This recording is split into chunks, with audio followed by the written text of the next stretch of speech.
Λοιπόν, και τώρα έχουμε έρθει την άλλη μέρα και έχουμε κάνει αυτήν εδώ τη δουλίτσα. Έχουμε ρίξει την τσιμεντοκονία για να επιστρώσουμε το πλακάκι σε μια ευθεία γραμμή με το υπόλοιπο δάπεδο.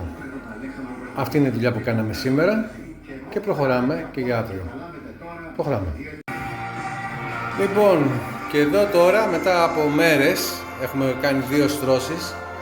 Στρώσαμε το ανεπίπεδο αυτό που υπήρχε στο πλακάκι, δηλαδή οι 4 πόντοι που ήταν από την άλλη γωνία. Έχει στρωθεί λοιπόν τσιμεντοκονία εδώ, δηλαδή από εδώ πέρα που ήταν 0, έτσι πήραμε αλφαδιά και εδώ πέρα ήταν 4 πόντους. Λοιπόν, το έχουμε επαναφέρει με τσιμεντοκονία, θα τα αφήσουμε, βέβαια θέλει μέρες αυτό να στεγνώσει και θα βάλουμε πλέον μετά αστάρι πρόσφυξης τσιμεντοκονίας και μετά θα ρίξουμε τα πλακίδια.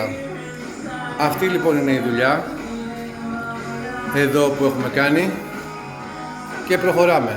Καλό ρίζικο και καλός ενοικιαστής.